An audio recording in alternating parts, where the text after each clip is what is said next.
Have you ever wondered what happens when the men in suits try to crush the person who built their throne? They thought dirty legal tricks would leave me walking away in tears with a cardboard box.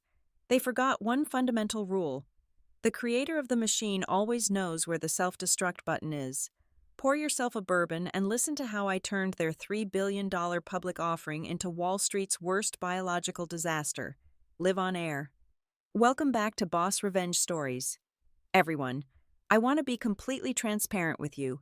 YouTube recently disabled monetization on our channel, leaving us without an operating budget to pay our hardworking staff.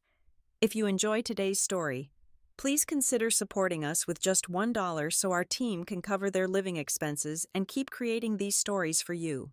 You can donate by scanning the PayPal QR code on the screen or clicking the PayPal link in the video description or comments. Thank you from the bottom of my heart. My name is Morgan Rogers, and this is my story. I was 34 years old and the lead engineer at Omnistrata Synthetics, a rising green materials technology startup nestled in the sweltering heart of Austin, Texas. That Tuesday morning started like any of the hundreds of mornings before it. Yet there was a distinct, almost metallic taste of wrongness in the air. I walked down the sterile, fluorescent-lit hallway toward the high-level synthesis laboratory.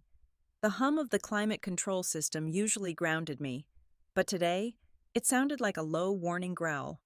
I pressed my security badge against the scanner next to the reinforced glass doors. The machine beeped, a harsh, flat tone, and the LED indicator flashed a vibrant, angry red, access denied. I tried again, red. A cold sensation prickled at the base of my neck. In 5 years of dedicating my life to this company, my badge had never been rejected. Before I could flag down a security guard, the heavy laboratory door swung open from the inside. Marcus stepped out. He was my lab assistant, a usually bright-eyed kid whose baseline state was a mild, eager-to-please anxiety. Today, however, his face was devoid of color. The moment his eyes registered my presence, he flinched. He did not say hello. He did not offer his usual nervous smile. Instead, his gaze darted to the floor, and he frantically shoved a thick, glossy folder under his arm, pressing it tight against his ribs. But he was not fast enough. I caught a glimpse of the embossed logo on the cover. It was the crest of a major Wall Street investment bank. Omnistrata was gearing up for its initial public offering, but lab assistants had absolutely zero business handling financial prospectus documents. When I opened my mouth to ask him what was wrong, he muttered a breathless excuse about needing to check the centrifuge and scurried down the hall as if I were carrying a highly contagious disease. The creeping dread solidified into a heavy weight in my stomach when my phone buzzed with an urgent calendar invite. Chloe, our director of human resources, wanted to see me in her office immediately. Chloe possessed a smile that belonged on a corporate brochure, perfectly symmetrical, entirely devoid of warmth, and practiced to the point of weaponization. When I stepped into her office, she gestured to the leather chair opposite her desk with that same manufactured grin. She folded her hands neatly. She told me the executive board was incredibly grateful for my tireless dedication over the past 5 years. Therefore, to ensure I was in peak condition for the upcoming public offering, they were rewarding me with a mandatory 6-week leave of absence. Fully paid, of course. She used the phrase, avoiding executive burnout. Letting the words drip with a sugary sweetness that made my teeth ache, I knew exactly what a mandatory leave of absence meant in the startup world. It was a polite, legally sanitized way to clear out your desk before the axe actually fell. The final nail in the coffin came before I even left Chloe's office. She smoothly added that the IT department would need to collect my company laptop right then and there. She claimed it was for a routine, high-level security upgrade required for all key personnel prior to the public offering. That was an unprecedented move. We were engineers. We handled our own localized data security, and an IT confiscation without a scheduled backup protocol was a massive red flag. The instinct forged by years of navigating the cutthroat corporate landscape kicked in. I did not argue. I did not raise my voice or demand answers. I simply returned Chloe's empty smile, nodded, and agreed to their generous offer. I walked back to my desk under the watchful eye of a security contractor who had conveniently materialized in the hallway. I packed my personal belongings slowly. When I reached for my favorite small cactus plant, my fingers brushed against the bottom of the ceramic pot. Glued beneath it was a tiny, waterproof micro USB drive. It contained the encrypted access keys to the shadow backup servers I had quietly maintained since my second year at the company, with a sleight of hand born of pure adrenaline. I palmed the drive and slipped it into my pocket. I handed my laptop to the IT guy, picked up my box of belongings, and walked out the front doors. That afternoon, the Austin sun was brutal, baking the asphalt and turning the interior of my vintage Jeep into an oven. I sat in the driver's seat, parked in the remote corner of a deserted strip mall lot. The silence inside the cabin was deafening, broken only by the ragged sound of my own breathing. I flipped open my personal laptop and plugged the micro USB into the port. My fingers were surprisingly steady as I routed my connection through a secure proxy and accessed the Omnistrata backend. It took several minutes to bypass the newly erected firewalls, but my backdoor keys still worked. I navigated to the central registry. I clicked on the master directory that housed the life's work I had poured into this company, the revolutionary biodegradable polymers. A sudden, violent shiver racked my body. Despite the suffocating heat of the car, the metadata loaded on the screen, the entire root folder, every single patent draft, every schematic, and every chemical formula that had always borne my name as the sole creator had been completely overwritten. The ownership rights had been stripped away and reassigned. The interface of the shadow server glowed with a harsh, green luminescence against the darkening interior of my Jeep. I bypassed the standard employee portal, digging my digital claws into the hidden administrative intranet reserved exclusively for the executive board. My keystrokes were sharp, rapid-fire strikes in the heavy silence. I was no longer just an exiled engineer. I was a ghost haunting the machine I had built. Within minutes, I breached the secure financial directory. There it was, the holy grail of their corporate greed. Sitting neatly in a locked folder, the draft of the S1 initial public offering prospectus, prepped and polished for imminent submission to the Securities and Exchange Commission. I opened the massive document, scrolling past the glossy executive summaries and the inflated market projections. I headed straight for the section detailing intellectual property, the very foundation of the company. Page after page listed the patents for the auto-degrading biological compound. This was my lifeblood. These were the formulas I had bled for, the chemical structures I had coaxed into existence over hundreds of sleepless nights in a sterile laboratory, running trials until my eyes burned and my hands shook. I knew every molecular bond by heart. Yet, as my eyes scanned the inventor column, my breath caught in my throat. My name had been surgically excised, erased. In its place, staring back at me in bold, arrogant typography, was a single name, Julian Vance. A bitter, jagged laugh ripped its way out of my chest. Julian Vance was our chief executive officer, a man whose entire existence was constructed from tailored Italian suits, $100 haircuts, and empty buzzwords. Julian was a glorified salesman who could not tell the difference between a simple carbon molecule and a complex polymer chain if his life depended on it. Once, during a board meeting, he had confidently referred to our core synthetic resin as a living organism, forcing me to spend 20 minutes politely explaining basic high school chemistry to a room full of bewildered investors. The idea that this man had conceptualized and engineered a revolutionary green material was not just absurd. It was an insult to the very concept of science. But the horror did not stop at stolen credit. I dug deeper into the legal annexes attached to the prospectus. Buried within a labyrinth of subsidiary filings, I found a hastily scanned document titled Intellectual Property Transfer and Relinquishment Agreement. I opened it, zooming in on the bottom of the second page. There, sitting stark and black against the digital white background, was my signature. It looked perfect at first glance, the familiar looping cursive I had used for years. But I am an engineer. I analyze anomalies for a living. I magnified the image by 400%. The edges of the ink strokes were slightly blurred, surrounded by faint, microscopic squares of compression artifacting. The signature had not been penned onto this document.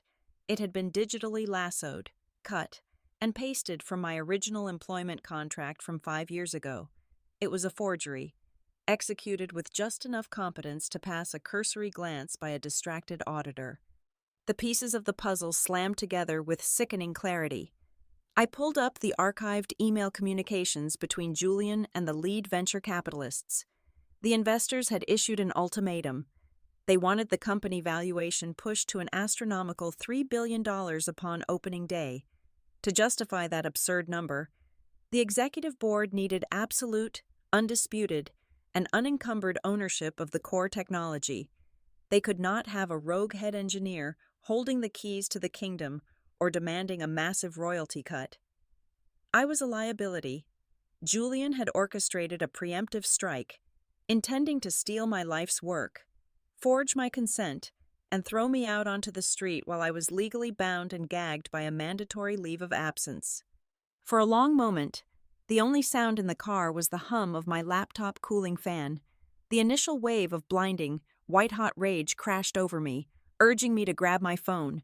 Every instinct screamed at me to call the authorities, to hire the most aggressive corporate litigator in Texas, and to drag Julian Vance out of his glass office in handcuffs. I reached for my phone, but my hand hovered over the screen. I stopped. I took a slow, deep breath, letting the arid Texas air fill my lungs. The rage did not dissipate, but it crystallized. It hardened into a state of absolute, terrifying calmness. I realized the trap they had set. If I sued them now, I would be walking into a legal meat grinder. Omnistrata had a war chest filled with millions of dollars and a retained army of corporate lawyers whose sole purpose was to bury inconvenient truths under mountains of injunctions and delays. They would drag the litigation out for years. They would freeze my assets, exhaust my bank accounts, and destroy my professional reputation before the case ever saw the inside of a courtroom. In the meantime, the public offering would proceed, and Julian would cash out his shares and vanish. Playing by their rules meant I had already lost. I pulled my hand away from the phone. I did not need a lawyer to fight this battle. I needed a scalpel. I minimized the forged document and opened the server command terminal. With surgical precision, I began downloading the entire back-end edit log, capturing every piece of metadata, every timestamp, and every Internet Protocol address associated with the alteration of the patent files and the creation of the forged document. I gathered the digital fingerprints of their betrayal, packing them tightly onto my encrypted drive. As the progress bar slowly crept toward 100%, my mind began to map out a different kind of war. I was going to architect a counterattack so quiet, so deeply embedded in the very foundation of their arrogance, that they would not even realize they were dead until the ground swallowed them whole. They wanted to play God with my creations. It was time to introduce them to the devil they had awakened. As I sat in the suffocating heat of my car, the ghost of a cold, razor-sharp smile finally touched my lips. Julian Vance honestly believed he had stolen a completed, impenetrable masterpiece. He was a man who lived entirely on the surface of things, dazzled by the glossy finish, completely ignorant of the underlying mechanics. He did not understand that he had merely stolen a beautiful, incredibly fragile house of cards, the core biological resin, the absolute miracle material they were preparing to parade in front of the global financial elite, possessed a fatal, inherent chemical instability. It was a basic thermodynamic flaw. At room temperature, normal exposure to ambient atmospheric humidity, and standard ultraviolet light caused the complex polymer chains to violently snap. Left to its own devices, the solid green resin would undergo a rapid, unstoppable molecular degradation. It would quite literally sweat, blister, and then revert into a highly toxic, foul-smelling brown liquid sludge. To prevent this catastrophic failure, the compound required a highly specialized perfectly balanced stabilizing agent to forcibly bind the molecular matrix together. I called it Catalyst 5. It was the invisible, unsung glue holding their entire $3 billion corporate valuation intact. And Julian, in his infinite, blinding arrogance, had never bothered to read the deeply technical chemical composition reports closely enough to realize that Catalyst 5 was an entirely foreign additive, not a native component of the patented resin. The most beautiful poetic part of this entire equation was a tightly guarded secret I had harbored since my early graduate school days, long before omnistrata synthetics was even a concept on a whiteboard. I had painstakingly synthesized Catalyst 5 in a cramped, underfunded university laboratory, recognizing its massive commercial potential as a universal stabilizing agent for next-generation biological plastics. I immediately filed a bulletproof personal patent. I registered the intellectual property under a small, entirely unassuming private limited liability company established in my grandfather's name. When I joined Omnistrata 5 years ago and examined their initial prototypes, I realized their base resin was structurally doomed. Rather than alert the board and risk them demanding ownership of my prior work, I silently integrated my personal catalyst into their manufacturing process. Because the required volume to stabilize the resin was incredibly small, exactly 0.02% per metric ton of raw material, I easily disguised the orders within the bloated corporate procurement system. I logged the substance as a generic, low-grade industrial acid buffer solution, month after month, year after year. I quietly authorized the automated purchase of Catalyst 5 from my own family shell company for absolute pennies on the dollar. The corporate finance team, utterly blinded by the influx of multi-million-dollar venture capital injections and obsessed with macro-level spreadsheet projections, never once stopped to scrutinize a recurring monthly supply invoice for $450 worth of mundane laboratory fluid. They paid the true owner of their foundational technology from the petty cash drawer. I picked up my cell phone and dialed a secure number I had memorized years ago. I did not call a polished, silk-stocking corporate law firm in New York or San Francisco. I called Elias. Elias was a ruthlessly brilliant, aggressively pessimistic intellectual property attorney operating out of a cramped, paper-filled office in Denver. He was a man who viewed corporate patent law not as a noble academic pursuit, but as a bloody, tactical street fight. When he answered, his voice sounded like boots grinding over heavy gravel. "Tell me you finally have a corporate body to bury, Morgan," he rasped into the receiver. "Better," I replied, my voice remarkably steady, devoid of any lingering trace of shock or grief. "I have an entire executive board to execute, and they are currently standing directly on top of my privately owned intellectual property. I need an absolute, ironclad legal lockdown on all licensing rights and distribution channels for Catalyst 5, revoke any and all implied usage permissions immediately, erect a legal barricade so incredibly high and thick that they will need a space shuttle to get over it." Elias chuckled, a low, deeply predatory sound that vibrated through the phone speaker.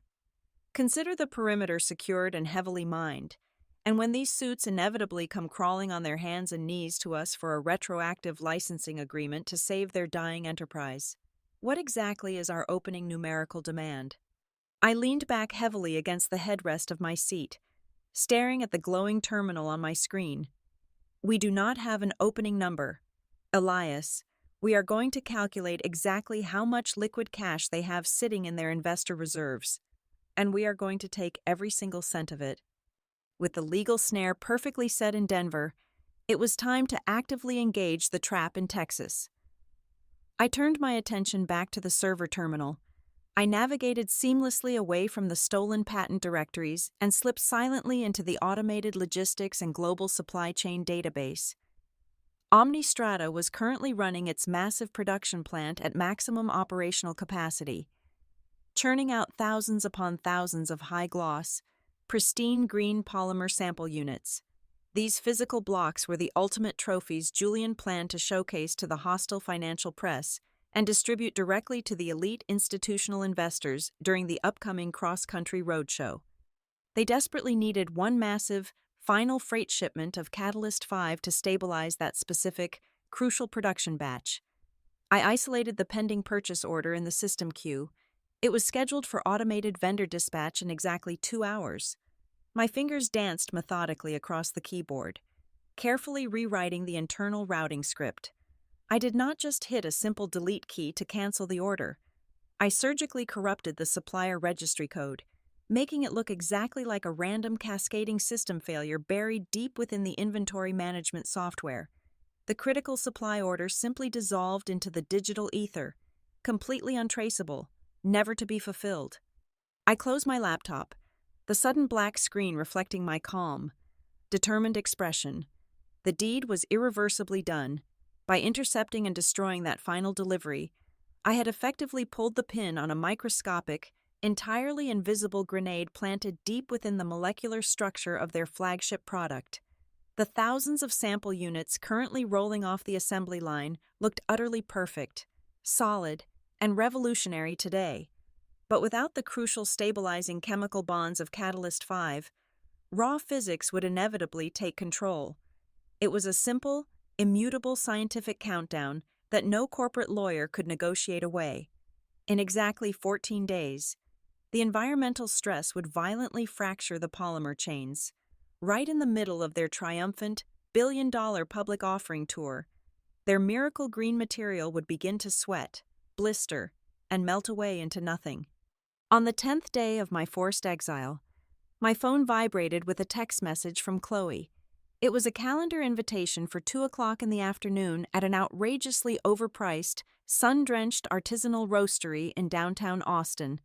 The subject line read casually, discussing future directions. It was the classic corporate executioner's tactic: take the victim to a public, highly visible space to prevent a messy emotional outburst. When I arrived, Julian and Chloe were already seated at a secluded corner table, flanked by lush, imported ferns. Julian wore a sharply tailored, charcoal gray suit that probably cost more than my entire first year of college tuition. He was casually swirling a glass of sparkling water, checking his heavy gold wristwatch with an expression of profound boredom. Chloe sat beside him, her posture rigidly perfect, armed with a sleek tablet and a thick manila envelope. "Have a seat," Julian commanded, not bothering to stand or offer a greeting. His tone was drenched in the kind of polished condescension reserved for scolding a slow child. I slid into the chair opposite them, keeping my eyes downcast, already beginning the physical metamorphosis required for my performance. I let my shoulders slump forward, pulling my arms in tight against my body to project vulnerability and total defeat. "Let us cut right to the chase," Julian began, leaning forward and steepling his manicured fingers on the polished oak table. "The board has been reviewing your performance metrics, and frankly, we feel that the aggressive, high-stakes environment of a publicly traded company is no longer the right fit for your mental well-being. We appreciate the foundational legwork you did in the early days, but the company is scaling up. The pressure is only going to intensify. I am telling you this as a friend. You look exhausted. You need to step back, rest, and find a less stressful environment. A quiet laboratory somewhere in the suburbs, perhaps." The sheer audacity of his phrasing, calling my hijacked life's work mere foundational legwork, almost caused my carefully constructed mask to slip. I forced my breathing to turn shallow and ragged. Chloe took over smoothly, sliding the thick envelope across the table. "We have prepared a very generous severance package to help you transition," she said, flashing that terrifying, manufactured smile. "It includes 3 months of your base salary, a continuation of your health benefits for 60 days, and a standard, binding non-disclosure agreement." I pulled the documents from the envelope. The severance offer was an insulting $45,000, but the non-disclosure agreement was the true masterpiece of corporate paranoia. It was a draconian, airtight legal cage designed to silence me forever. It explicitly forbade me from ever discussing, referencing, or acknowledging any aspect of Omnistrata's technology, patents, or internal operations to anyone, anywhere in the universe, in perpetuity. This was my moment. I channeled every ounce of frustration from the past 5 years into my tear ducts. I let my lower lip tremble violently. I stared at the papers, allowing a single, heavy tear to spill over my eyelashes and land perfectly onto the signature line of the contract. "I just do not understand," I stammered, my voice cracking perfectly. "I gave you everything. I gave this company my life." Julian sighed loudly, throwing his head back in an exaggerated display of impatience. "Please do not make a scene. This is just business. Sign the papers, take the money, and walk away with your dignity intact." I picked up the heavy black pen they had provided. My hand shook so violently that the tip of the pen rattled against the table. "I will sign," I whispered, wiping my nose with the back of my hand like a defeated child. But my lawyer said I absolutely have to add one tiny sentence to the appendix, just to protect the silly little research papers I published back in graduate school. He said if I do not add it, he will force me to take this to a tribunal. Julian rolled his eyes, his patience entirely evaporated. He checked his watch again. "Fine, whatever. Write your little college exception and sign the document. I have an investor call in 20 minutes. With a trembling, pathetic hand, I turned to the final appendix page of the non-disclosure agreement. Beneath the towering blocks of legal text, in small, almost illegible cursive, I carefully scribbled a single, devastating clause. I wrote that this non-disclosure agreement and all associated intellectual property waivers shall under no circumstances apply to any chemical formulas, patents, or intellectual properties registered prior to the commencement of employment at Omnistrata Synthetics. I signed my name beneath it, let out a loud, shuddering sob, and pushed the papers across the table. Chloe snatched them up instantly, not even glancing at the final page. Victorious in her administrative execution, Julian gave me a curt, dismissive nod and immediately started typing on his phone. They had won, or so they thought. I stood up, grabbed my bag, and stumbled out of the cafe. The moment the heavy glass door swung shut behind me, the weeping, defeated engineer vanished into the hot Texas wind. My spine snapped perfectly straight. I wiped the remaining moisture from my cheeks, and a cold, ruthless smirk spread across my face. I climbed into my Jeep, ignored the route home, and drove straight to the towering steel and glass headquarters of Apex Biosolutions. They were the undisputed apex predators of the materials sector and Omnistrata's most bitter, heavily funded rival. I bypassed the reception desk, using the direct contact information my lawyer Elias had established hours prior. Within 10 minutes, I was sitting in the immaculate, freezing cold office of David Sterling, the chief executive officer of Apex. He was a ruthless, calculating man who built his empire on the corpses of smaller startups. I did not waste time with tears or pleasantries. I dropped a thick, leather-bound dossier onto his pristine glass desk. It contained the exclusive global supply contract for Catalyst 5, alongside the undeniable chemical proof of Omnistrata's fatal flaw. They are walking onto the stage in New York in exactly 2 weeks to sell a $3 billion lie. I told him, my voice carrying the lethal calm of a loaded weapon.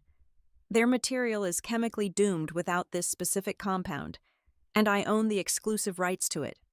Sterling opened the folder. He read the independent lab verification reports. He read the patent registration proving my ownership of the catalyst. As the horrifying reality of his rival's vulnerability dawned on him, his eyes widened, and a slow, predatory smile mirrored my own. "You hold the only key to their survival," Sterling whispered, looking at me not as a defeated engineer, but as a fellow apex predator.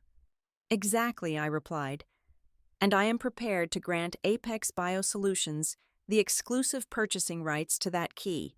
In exchange, I want your complete financial and legal backing to ensure that when Omnistrata inevitably chokes to death on their own arrogance, we are the ones who swallow their remains." The roadshow blitzkrieg hit Wall Street with the subtle elegance of a hurricane. It was a masterclass in corporate theater. For 7 days, the financial news networks ran nonstop coverage of the miracle material that was going to permanently eradicate ocean plastics. The hype machine operated at maximum velocity, fueled by private jet flights, endless champagne receptions, and aggressive marketing brochures printed on heavy, expensive paper. The sheer momentum of the greed pushed Omnistrata Synthetics from a projected $3 billion valuation to an absolutely staggering $4.5 billion. Every major financial publication plastered Julian Vance across their front pages. They called him the New Age genius, the visionary savior of the modern industrial world. They published lengthy, fawning interviews where he confidently discussed his sleepless nights in the laboratory, stealing my history and wearing it like a tailored suit. Not a single article, not a single footnote, contained my name. I had been entirely erased from the narrative of my own creation. But I was not angry. Sitting deep within the secure, climate-controlled strategy room at the headquarters of Apex Biosolutions, I watched the financial news monitors with the cold, detached fascination of a biologist observing a doomed organism under a microscope. I had a bank of encrypted laptops lined up in front of me, and the countdown clock was rapidly approaching 0. It was time to start bleeding them. Using a network of untraceable proxy servers, I began executing precision strikes against their investor confidence. I drafted highly technical, heavily encrypted memorandums and routed them anonymously to the senior risk analysts at the top 5 institutional investment funds backing the public offering. I did not scream fraud. I did not make wild accusations. I merely planted seeds of clinical scientific doubt. I posed complex questions about the long-term thermodynamic stability of the biological polymer membrane when operating without a dedicated core stabilizing agent. I attached dense, perfectly accurate chemical equations that proved the material would theoretically fail under standard environmental stress. The whispers traveled through the financial district faster than a virus. 2 days before the public offering, during a closed-door presentation in a Manhattan penthouse, the seeds finally sprouted. A senior analyst from a notoriously ruthless hedge fund interrupted Julian mid-sentence.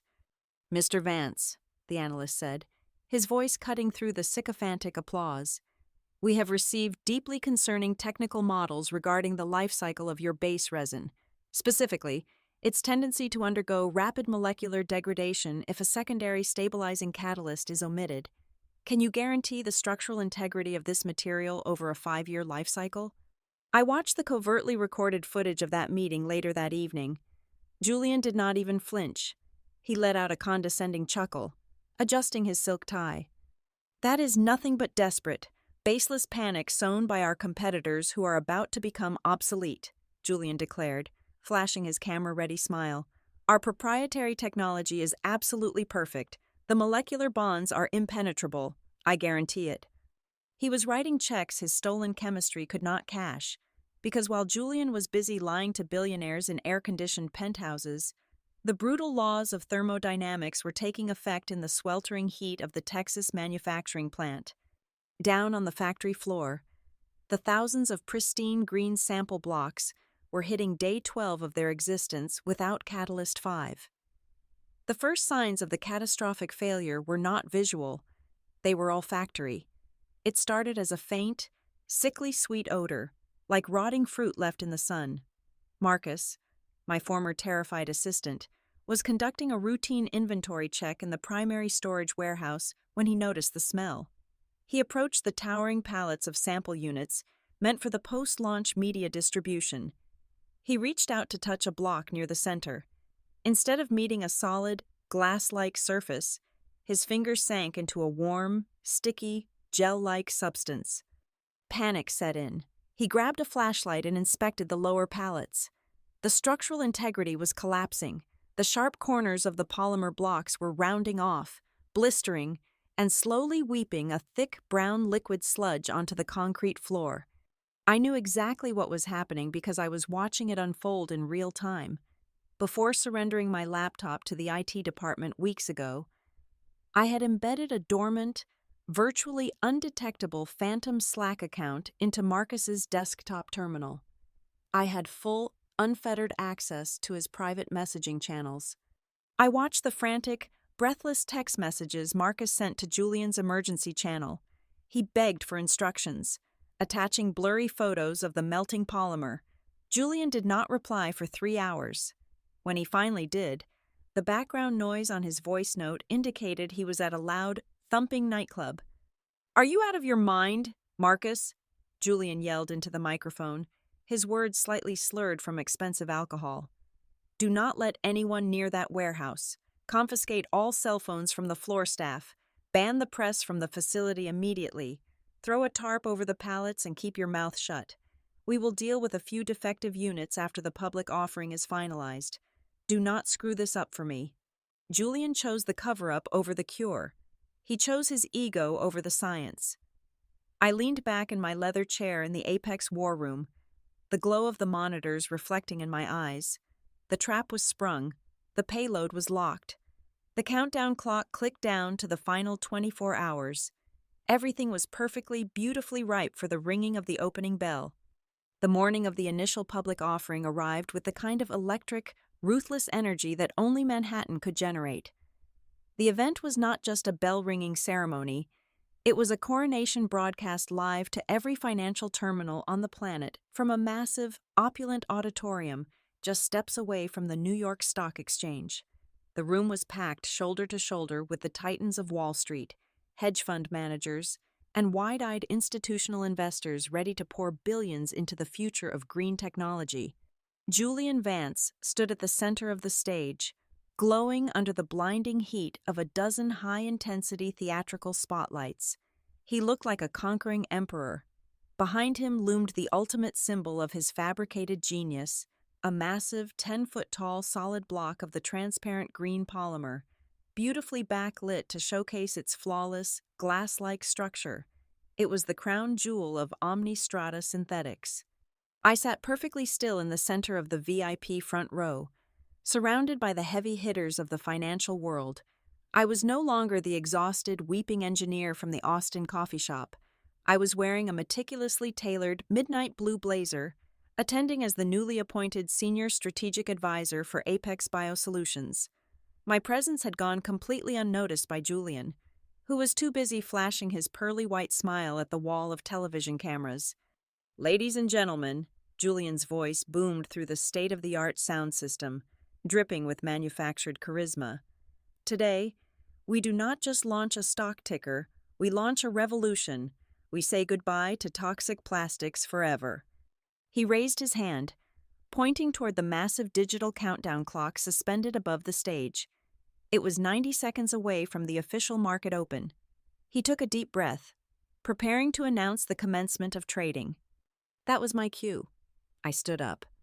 Through a quiet, very expensive arrangement made by David Sterling's team at Apex, I had been provided with a live, wireless microphone. I did not yell. I did not rush the stage. I simply pressed the button, and my calm, surgically precise voice echoed through the massive auditorium, completely overriding Julian's microphone feed. "Mr. Vance," I said, the words slicing through the breathless silence of the room. "Can you explain the mechanism preventing molecular degradation in the absence of Catalyst 5? Julian froze. His charismatic smile shattered instantly, replaced by a mask of sheer, unadulterated panic. His eyes darted down from the cameras, scanning the crowd until they locked onto mine. He recognized me. He recognized the tailored suit, and worst of all, he recognized the name of the chemical he had blindly ignored for 5 years. He opened his mouth, but only a pathetic, breathless stammer came out. He never got the chance to formulate a lie. Physics beat him to it. The massive green polymer block behind him had been sitting on that stage for hours, baking under the intense, relentless thermal radiation of the halogen spotlights. It was day 14, without my proprietary stabilizing agent binding its core structure together. The heat was the final, fatal catalyst for its destruction. A loud, sickening hiss echoed through the auditorium, amplified by the silent, shocked crowd. It sounded like air escaping a punctured tire. Everyone, including the camera operators, shifted their gaze from Julian to the monument behind him. The pristine, glass-like surface of the polymer began to boil. Massive, ugly blisters erupted across its smooth face. The vibrant green color rapidly clouded over, turning into a sickly, opaque yellow, and then a putrid, muddy brown, before Julian could even turn around to see the horror unfolding behind his back. The structural integrity of the 10-foot block completely failed. With a wet, heavy tearing noise, thousands of pounds of what was supposed to be a solid miracle material violently collapsed in on itself. It slumped forward, crashing onto the polished wooden stage and splashing in every direction as a foul-smelling, steaming puddle of toxic brown sludge. The stench of rotting biology immediately hit the front rows, causing billionaire investors to gag and cover their mouths. For 3 seconds, there was absolute, stunned silence. Then, the auditorium erupted into pure, unmitigated chaos. Hundreds of Wall Street executives scrambled for their cell phones, screaming into their receivers, "Cancel the buy orders. Pull it all. Dump the entire position right now." The giant digital ticker board above the stage, which had just officially opened for trading, turned violently red. The stock price of Omnistrata Synthetics went into a freefall. The $4.5 billion valuation vanished into thin air. The stock plummeted, evaporating 80% of its total market value in less than 10 minutes. It was a financial bloodbath broadcast live to the entire world. While the room descended into madness, a figure walked calmly up the side stairs onto the ruined stage. It was Elias, my attorney, looking entirely too satisfied in his rumpled gray suit. He casually sidestepped a puddle of brown sludge and walked right up to the paralyzed, hyperventilating Julian. Elias shoved a thick, legally sealed document directly into Julian's chest. "Julian Vance, you are officially served with a federal subpoena for systemic investor fraud, gross misrepresentation of intellectual property, and perjury on a Securities and Exchange Commission filing." Elias then turned to the frantic wall of television cameras, holding up a blown-up, laminated poster board for every lens to capture. It was the undeniable, time-stamped federal patent registration for Catalyst 5, proving my sole, exclusive ownership of the only chemical capable of keeping Omnistrata's technology alive. Julian's knees finally buckled. He sank down onto the edge of the stage, his expensive Italian suit dangerously close to the spreading pool of rotting polymer. The cameras flashed mercilessly around him. I walked up to the edge of the stage, looking down at the man who had tried to erase my existence. He looked up at me, his eyes wide and completely broken. "Morgan," he rasped, his voice trembling violently. "Please, we can fix this. We can cut a deal. I will give you whatever you want." I did not smile. I did not gloat. I reached up, calmly adjusting the lapel of my jacket. I leaned in close, bringing my face just inches from his ear, ensuring that only he could hear the final, defining truth of his destruction. "You stole my car, but you forgot to ask who held the keys."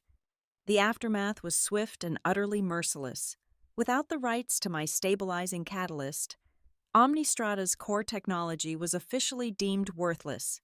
The company filed for bankruptcy within 48 hours. Apex Biosolutions swooped in like a vulture, purchasing the remaining physical assets and laboratory equipment for absolute pennies on the dollar. I took my rightful seat on the board of directors at Apex, holding a massive equity stake and exercising total, undisputed control over my own life's work. Julian Vance never recovered. He currently spends his days sitting in sterile legal offices, facing a mountain of criminal investigations from the federal government, looking at a potential sentence of 20 years in federal prison for securities fraud. Thank you so much for taking the time to listen to my story today. I would love to know where you are tuning in from, so please let me know in the comments below. If you enjoyed this journey and found today's story entertaining, please consider supporting our amazing team with just a $1 donation. You can easily do this by scanning the PayPal QR code on your screen, or by using the PayPal link provided in the video description and pinned comment.